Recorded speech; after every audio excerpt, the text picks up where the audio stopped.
Este segmento es presentado por Stellarbet, donde juegan las estrellas.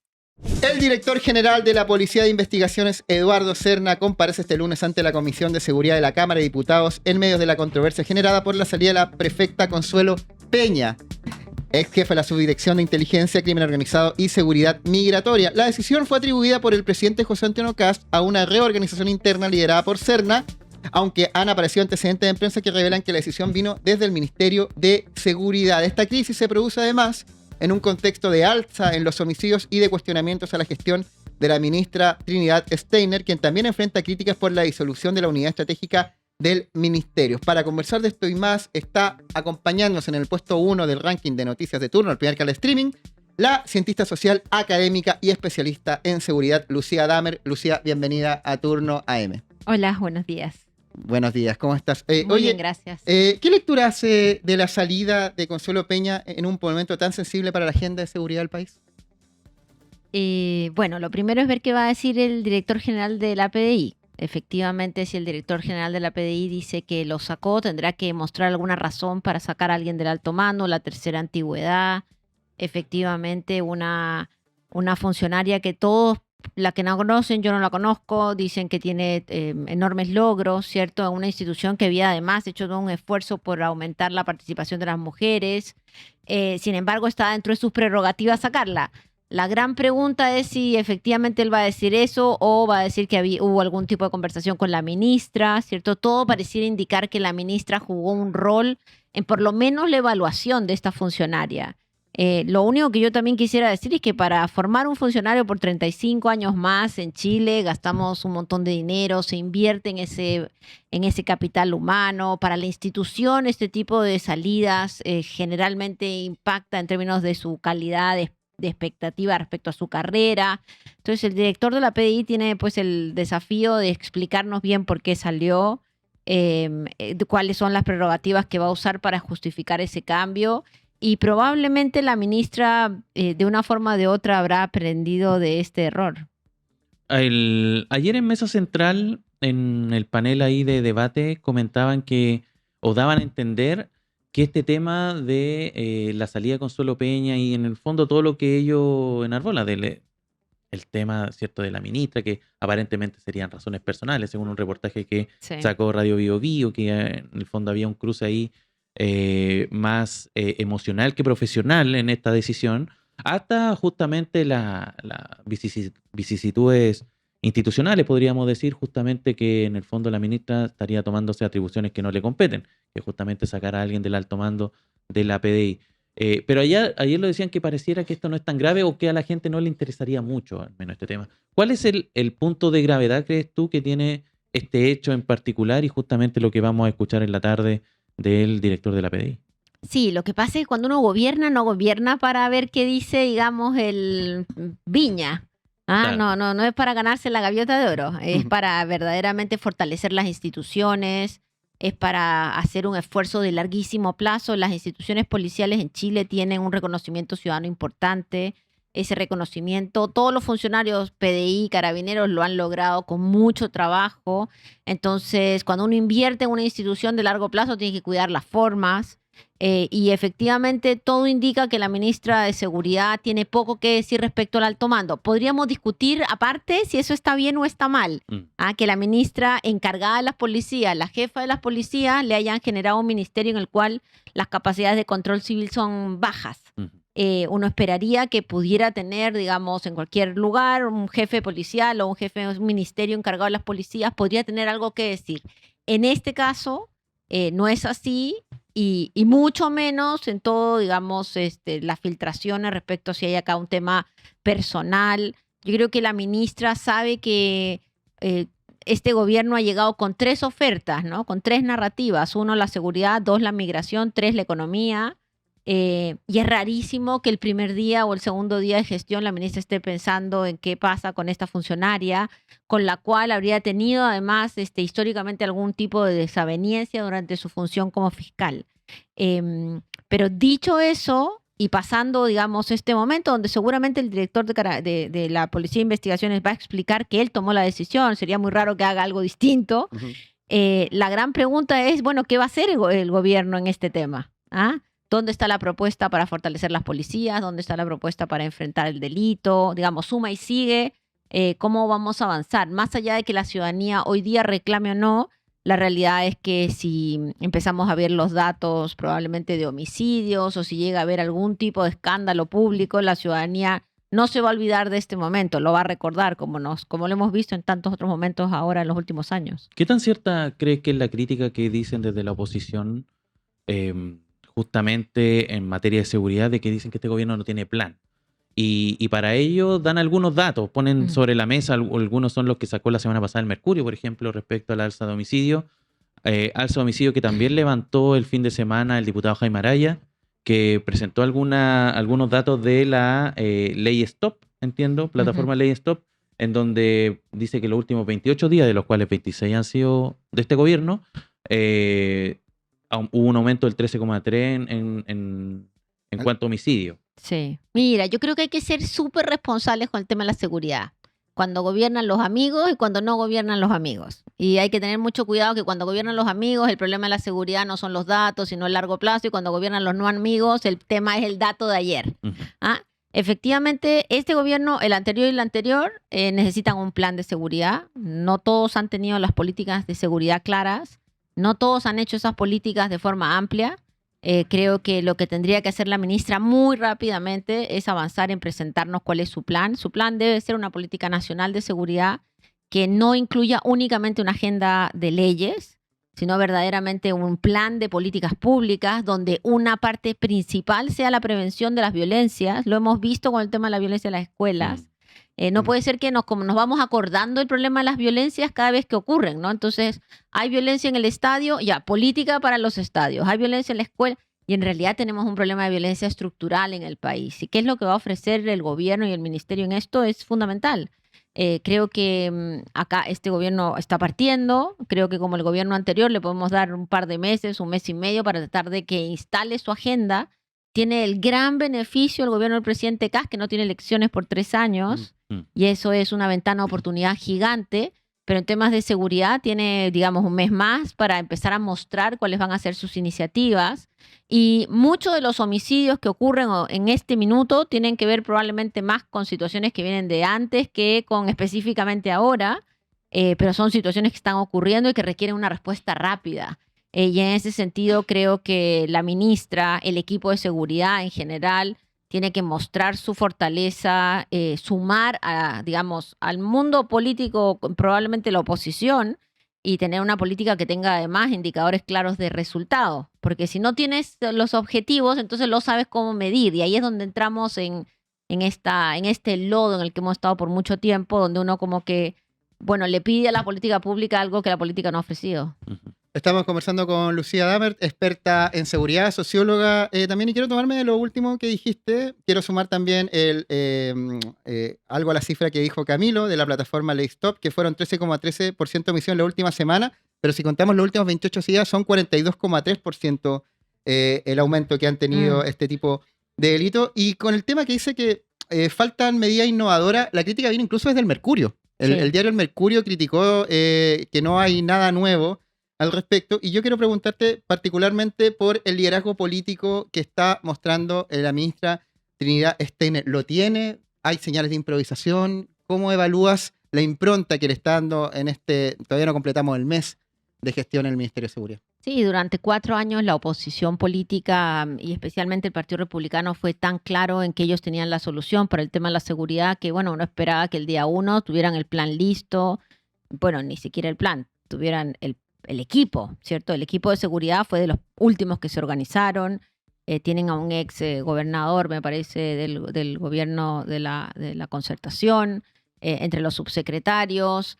Todavía, como yo les digo, no están las políticas claras en términos de qué es lo que se va a hacer, y creo que la mirada es mucho más dura con este gobierno porque su propuesta era la propuesta de seguridad. Entonces, no pensar que llegan como a armarse suena extraño cuando su principal tema era este. Y creo que la ciudadanía y el mundo de la política va a ser especialmente rudos, ¿cierto? En esperar innovación, en esperar respuestas para los temas específicos. No solamente respuestas en el estilo zanjas, digamos, más castigos, cárceles, sino verdaderamente qué vamos a hacer con el problema, cuál es la explicación del problema y cuál es la solución. Ayer en las últimas noticias hablaste de la zanja y todo, y que eran símbolos más que otra cosa. Claro, lo simbólico es importante, ¿no? Pues, lo simbólico es muy importante en la política y en la política de seguridad, pero no podemos quedarnos solo en lo simbólico, ¿no? Lo simbólico te hace ganar un espacio político para poder avanzar, pero luego la zanja vendrá el viento y la tapará, digamos, y necesitaremos otro tipo de políticas para de más largo plazo. Creo que la ministra, el ejercicio de elegir esta ministra, fue un ejercicio donde se decidió por una persona que tenga experiencia en temas de seguridad, pero que no tenga un verdadero bagaje político. Y eso, desde mi experiencia, es un gran riesgo, porque cuando los partidos no te apoyan, te dejan caer con una liviandad enorme. Entonces, una ministra de seguridad que no tiene partido, tiene una dificultad. Tiene una gran ventaja esta ministra respecto a otras personas que han tenido la misma situación, y es que el presidente salió a apoyarla con mucha fuerza. Y creo que eso es una buena señal, que ella está ahí porque el presidente la está apoyando, y también saldrá el día que el presidente deje de apoyarla. Pero la ministra necesita consolidar una mirada mucho más política, no de la política pública, sino de la política, de tener equipos que respondan a otras sensibilidades, porque sabemos todos que la política de seguridad es un eje de debate permanente. ¿Qué te parece la disolución de la unidad estratégica, que incluso fue criticada por la exministra Toá? Había sido... Y que suena tal vez, para quienes no conocen el detalle de cómo funcionan las instituciones en materia de seguridad, parecía medio obvio que hubiese una unidad, una suerte de institución que en el fondo lo que hiciera fuera congregar y tratar de coordinar todas las distintas unidades que están involucradas, digamos, en la persecución de los delitos. Y fue una de las primeras medidas que toma Steiner en su ministerio. Sí, bueno, nuevamente, prácticamente todos los gobiernos que yo he conocido, cuando llegan, sacan a los equipos que están antes. Sobre todo a todos los equipos que son equipos de confianza, y en el Ministerio de Seguridad casi todos son de confianza. Entonces, tratemos de no rasgar vestiduras de cosas que son falsas. En general, todos los gobiernos llegan, hacen una revisión de los equipos que están, los equipos que acaban de entrar, que los acaban de poner, gente que no sabe los temas o gente que sabe los temas pero que responde, digamos, a una posición de confianza política, en general salen. Y eso sucede acá y sucede en todos los países del mundo. Que un problema que tenemos acá es que tenemos demasiados cargos de confianza política. Pero eso tiene que ver con otro punto. Lo segundo es que este es un ministerio nuevo, ¿no? Que se acaba de crear, que lo creó el gobierno del presidente Boric. Es un ministerio que se definió una cierta estructura, y en esa estructura está esta área. A mí me parece que cerrar un área estratégica es extraño, ¿cierto? Porque lo primero que tiene que tener un ministerio de seguridad es justamente un área estratégica. La ministra no ha terminado de decir dónde va a quedar esa función. Pero lo que no puede pasar es que la función estratégica desaparezca, ¿no? Entonces, la función, ¿quién la va a tener? El ministro, el subsecretario, digamos. Creo que ahí tiene que haber, más allá de las personas que están, porque yo creo que acá hay que despersonalizarlo, ¿no? Las personas que están en la contrata, en los equipos permanentes del ministerio, está perfecto que queden. Aquellos que son de cercanía política o que entraron por esa cercanía, en general salen todas las veces. Pero cambiar o desinstitucionalizar una función me parece como complejo, y yo estoy un poco a la espera a ver qué es lo que dice la ministra y sus equipos, de dónde van a poner esa función, que es una función prioritaria, porque el Ministerio de Seguridad justamente fue creado para poder mirar el sector en su conjunto. Entonces, si tú no miras el sector en su conjunto de una forma estratégica, vamos a seguir con puras políticas, digamos, reactivas que duran 5 minutos. Entonces, la mirada estratégica, ¿dónde va a estar? Yo creo que esa es la pregunta que hay que hacerle a la ministra una vez que ella termine de mirar, que debería ser, digamos, prontísimo, cuando termine de mirar la estructura ministerial. Dale. No, ¿cuánto tiempo es eso, crees tú? Esto ya en la está política? tarde, digamos, ya estamos tarde en esa tarea. Lo que pasa es que... Se cumple un mes esta semana. Claro, se cumple un mes esta semana, y eso en años caninos y en años de política pública es mucho tiempo, ¿ah? A mí me parece que la ministra, lo primero que uno esperaba era que este gobierno, de todos los gobiernos, llegara con una propuesta pero totalmente definida y clara hasta de los cargos, ¿no? Hay muchos cargos que todavía están vacíos. Pero bueno, ahora lo que hay que esperar, digamos, es que rápidamente tengamos una política y que podamos discutir sobre las propuestas. Es como el tema, quiero volver al tema de la violencia escolar. El tema de la violencia escolar, primero hay que tener un buen diagnóstico y de eso hay cientos de expertos en Chile que han avanzado en estos temas. Pero ahora el siguiente punto es qué vamos a hacer con esto, no hoy para mañana, no es un detector de metales pasado mañana que lo vamos a licitar hoy. Sino qué vamos a hacer con el problema que en las comunidades escolares tenemos una violencia entre padres, todos contra todos. Entonces, lo mismo pasa en los temas de seguridad y eso requiere probablemente que la ministra, bueno, lo plantee muy prontamente y que fortalezca la institucionalidad. Tal vez una de las cosas que quedaron del gobierno anterior con mucho más claridad es justamente una institucionalidad nueva como el ministerio, pero como todas institucionalidades nuevas en el Estado, si no le das poder, probablemente va desapareciendo en su poder y aparecerán las policías, probablemente mostrando un poder mayor que el mismo ministro, como pasa en muchos países, ¿eh? Justamente como muestra de poder, o no sé si llamarlo poder, pero alguna forma de rectificación para manifestar que hay control del tema, fue lo que pasó con el mandato que hizo el ministro de Hacienda, Jorge Quiroga, recortar 3% el presupuesto de todos los ministerios. Pero en seguridad rápidamente se dieron que era un monto que ajustaba a los 72.000 millones de pesos, y que afectaba al Plan Nacional contra el Crimen Organizado, afectaba al Plan Calle el Plan Calle Sin Violencia, al programa Somos Barrio Prioritario, la Subsecretaría de Prevención del Delito, y que rápidamente, o menos tiempo de lo que uno esperaba, salió la misma ministra Trinidad Steiner a vendernos como una buena noticia que lograron mantener el presupuesto. O sea, convirtieron algo que ellos mismos provocaron, lograron vender en el encuadre como un logro del mismo gobierno, que es no reducir los presupuestos de un programa o de programas o de planes que ellos tenían como prioridad para la ciudadanía. En esa línea, quiero preguntarte respecto a la capacidad que va a tener este gobierno de ejecutar todas estas medidas que están llevando. Si lo primero que hicieron fue recortar, quitar el recorte, volver a ajustarlo, y te lo pregunto de tu calidad de experta en seguridad, ¿ves la expertise en quienes están a cargo de esto en el gobierno, en el Ejecutivo? Sí, bueno, a ver, el 3% es claramente un saludo a la galería, ¿no? Porque cuando uno dice voy a recortar 3% como común a todos los ministerios, es más un saludo a los medios, una forma de comunicar, ¿cierto? Vamos a ser cuidadosos con el dinero, más que un análisis detallado. Obviamente, cuando yo vi esa noticia dije, ¿dónde van a sacarle plata a seguridad?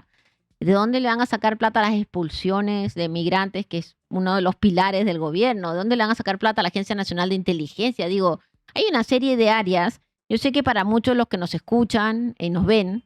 4.000 personas envían en estos momentos saludos que nos están saludos a todos allá y a todas. Claro, el Estado parece como esta cosa gigante, así no sé, pues un animal enorme, grasoso. No es así.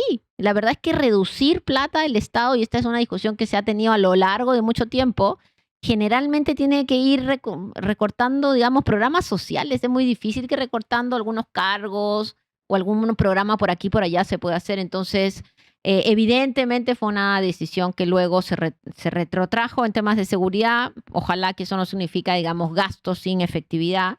Y el equipo, nuevamente, el equipo político o el equipo técnico del ministerio, y creo que todavía está en rodaje, ¿no? Estamos como en la marcha blanca del equipo, no sabemos realmente qué es lo que van a proponer. Yo te diría que es muy desafortunado cómo partió el gobierno con el affair, digamos, Steiner, la situación de la PDI, que esperamos que se resuelva hoy día. A las 14:50 horas comparece el director general de la PDI, Eduardo Serna, en el Congreso. La tercera lectura, la hora de Serna. Así es. Bueno, la hora de Serna, la Policía de Investigaciones, quiero decir, ha hecho una tarea notable estos últimos años de fortalecer su relación con la ciudadanía, de establecer mecanismos de más confianza. Esta no es una buena noticia que viene vinculada, digamos, con situaciones también de corrupción. No hay que olvidar que un ex director general de la PDI está preso. Bueno, lo que necesitamos es que muy rápidamente nos muestren las cartas del juego que estamos jugando. Hoy día no lo sabemos, el ministerio no ha sido claro de qué va a hacer, cuáles son las políticas de prevención, de control. ¿Qué va a pasar con la política nacional anticrimen organizado? ¿La van a continuar? Y todo esto que me parece como muy de política pública, realmente son las cosas que generan cambios, ¿no? Esto no es llegar con un batallón en la puerta de un centro comercial. Ahora, los equipos técnicos en seguridad generalmente no han sido gente que sabe, porque estaban en los ministerios de Interior y ahí eran equipos políticos, y esta es la oportunidad, o era la oportunidad de tener gente que supiera, y yo creo que la decisión de la ministra, ex fiscal, mostraba un poco ese camino, pero bueno, habrá que ver si se fortalece o no en el mediano plazo. Lucía, algo comentaste de respecto a la violencia escolar, ¿cierto? Los episodios que hemos estado teniendo las últimas semanas, particularmente el caso de Calama, ¿cierto? Que han ido saliendo los detalles del caso y en verdad tiene unos ribetes que en el fondo le dan un carácter de excepcionalidad. Y uno no podría decir que todos los casos son tan parecidos como ese, por ejemplo, que es más bien de una persona que en verdad tenía, digamos, problemas más profundos que, creo yo, y por eso quiero preguntártelo, que lo social. No sé si uno podría como extrapolarlo tanto a la sociedad. Y te lo pregunto porque, por ejemplo, estaba revisando ahora una entrevista que dejé a medio leer ayer en la noche a una neurocientífica chilena especializada en adolescentes que viene en el diario El País. Y el titular es bien, es polémico en el sentido de que ella dice que no existe algo así como la violencia escolar, sino que es más bien violencia social. Y trata de llevarte a que, claro, efectivamente hay condiciones de vida de una mayoría en Chile que no son las más propicias y que muchas veces se descargan en la casa y que finalmente los niños lo que hacen es llevar esta violencia a los colegios. Pero por otro lado, tenemos autoridades, por ejemplo, a mí me llamó mucho la atención la explicación que dio el presidente Kast respecto a los casos de violencia escolar, que él dice que en el fondo todo es parte de una falta de respeto sistemática que parte desde que una niña decide lanzarle un jarro de agua a la ministra de Educación. Eso que ocurrió, cierto, en el gobierno de Bachelet a fines de la década de los 2000. A la ministra Mónica Jiménez. A la ministra Mónica Jiménez, exactamente. Parece otra vida eso. Sí, como que hubiese sido hace mucho tiempo y que de ahí en adelante ha sido sistemático, como que se ven más casos de violencia escolar. Ese es el análisis, el diagnóstico que tienen nuestras autoridades hoy día respecto a eso. ¿Cuál es tu diagnóstico? Mira, yo concuerdo, no he leído tampoco la entrevista, pero concuerdo totalmente que el problema que tenemos en Chile es que la violencia se usa para resolver todo tipo de conflictos. La violencia luego se expresa en el marco de la escuela, de una forma, pero también se expresa en el mundo de lo público. Vayan a ver las redes sociales, yo imagino lo que deben de estar diciendo los más odiosos de esta misma entrevista. Sin temor a ningún castigo. Miren lo que pasa en el espacio del mundo del espacio de lo público, en los lugares donde está mucha gente. Tenemos un problema como país, que la violencia se usa para resolver conflictos. La violencia contra las mujeres, contra los adultos mayores, en fin. Esa violencia, cuando además aumenta la presencia de armas, termina siendo una violencia que muchas veces es letal u homicida, ¿cierto? En el espacio de la escuela, además, ya hay registrado muchos años de información de problemas entre profesores, padres, y eso sí quisiera decir, no es un tema solo de los sectores populares. Es como cuando dicen, no, el problema de la violencia contra la mujer está concentrado en los sectores populares, mentira. Está en toda la sociedad. Lo que pasa es que hay espacios donde los colegios tienen mucho más capacidad de controlarlo, tienen capacidad de respuesta, tienen seguridad privada, tienen otros mecanismos, si quieres, pero la violencia escolar está en prácticamente todo el espacio de lo que es el país.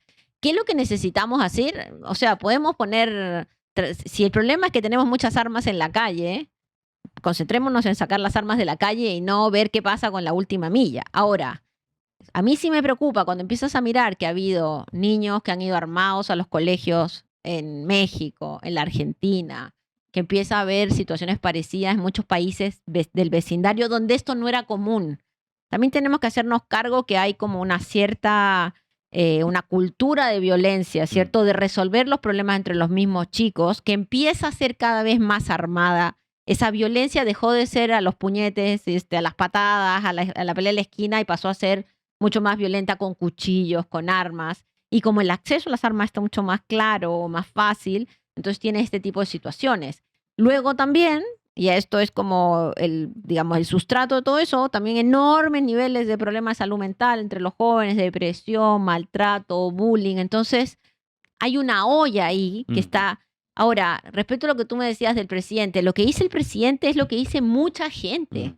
Que acá el problema es un problema de autoridad, que las cosas que las cosas como que se desbandaron el día que los papás le preguntaron a los niños qué querían comer y no los obligaron a comer lo que estaban, ¿cierto? Ese sentido que el problema es un problema de autoridad y disciplina. El presidente Kast lo dice una y otra vez, el problema es la disciplina. Y esa es, digamos, una escuela de pensamiento que no necesariamente tiene mucho asidero con los estudios y con la realidad, pero que sí responde, y yo creo que en ese sentido el presidente siente, ¿cierto? Sí responde a lo que mucha gente en la ciudadanía te dice en las encuestas, en los grupos focales. La gente dice, acá el problema es que no hay autoridad, nadie respeta al profe, nadie respeta al papá. Entonces el presidente entra por ahí, yo creo que hace empatía con la ciudadanía, pero bueno, ahora la pregunta es qué va a hacer para resolverlo, ¿no? Porque los presidentes no están para el diagnóstico, sino para la solucionática. Y yo creo que en ese sentido, más allá de su posición personal, de la disciplina y la falta de autoridad, también se requiere, digamos, un reconocimiento que tenemos un problema enorme. Sí creo que el presidente en varias ocasiones durante su inicio de gobierno ha tratado de no entrar en la pelea confrontacional que sí hacen algunos de sus miembros de partido, ¿no? Él generalmente como que trata de bajar la pelota en términos de la cosa de la expresión violenta o la forma de vincularse violentamente. Pero si no nos hacemos cargo que este es un problema más estructural del país, la verdad es que vamos a seguir viendo de estos casos muchos más. ¿Y qué te parece la medida de justamente los detectores de metales? Y también lo que se habla, que también es algo que como que se dice mucho en la gente, pero tal vez no tiene mucho asidero en lo real, que esta lógica de haber sacado los celulares del aula. Sí. Porque muchos dicen que sacaron los celulares del aula y tenemos un mes de clase y da la sensación de que los estudiantes o esta generación se enoja con eso y reacciona de esta manera violenta. Pésimos. A mí me parece muy bien que saquemos los celulares del aula, también de todo. Ojalá que la gente después de una cierta hora deje los celulares. Sé que probablemente es contraintuitivo para todos los que nos están viendo, pero claro, cuando uno es nativo digital y de un momento a otro no sabe conversar con un otro salvo a través de una app, cuando todo lo que se dice a través de los apps puede ser malinterpretado o es directamente violento, cuando vemos los niveles de bullying horroroso que hay hoy día, el ciberbullying es además una cosa que permanece en el tiempo. Ahí tú tienes un caldo de cultivo de todo tipo de violencia autoinfligida, violencia contra otros, y ahí me parece que efectivamente tenemos que hacernos cargo, ¿no? Pero evidentemente la escuela es probablemente un espejo chiquitito de lo que nos está pasando en la sociedad y tenemos que reconocer que ahí habría que actuar. Si tú tienes un problema en tu casa y vas a tratar de resolverlo poniendo, digamos, un protector de metales, pues puede ser, es un anuncio simbólico, como decía yo ahí en las últimas noticias, porque en Estados Unidos los colegios tienen muchos detectores de metales y es el país donde más se agarran a tiroteos dentro de los colegios. Generalmente lo que haces es trasladar la violencia para afuera, no la resuelves. Miremos, hay muchos casos de esto, de la violencia en los estadios, hay muchos casos donde lo que uno hace es trasladar la violencia. Efectivamente, si uno identifica un colegio donde uno tiene un problema mayor de presencia de armas, ¿cierto? Está localizado un espacio mayor de presencia de armas, ahí tienes que tener otro tipo de mecanismos, que incluyen incluso investigación judicial, ¿cierto? Policial, etcétera. Pero hoy día yo no estoy muy segura si tenemos esa caracterización de las escuelas como para no terminar con todas las escuelas con un tótem que dentro de 5 meses no lo va a usar nadie porque murió. Y en vez de gastar plata en talleres, en recursos, en hablar con los estudiantes, en psicólogos, vamos a estar metiendo ahí una tecnología que va a ser como la tecnología del COVID, ¿cierto? Que en algún momento uno la deja usar nomás. Sí. Socióloga, cientista social, académica y especialista en seguridad, Lucía Damer nos acompañó esta mañana en Turno de. Muchas gracias por venir al programa, Lucía. Gracias por la invitación.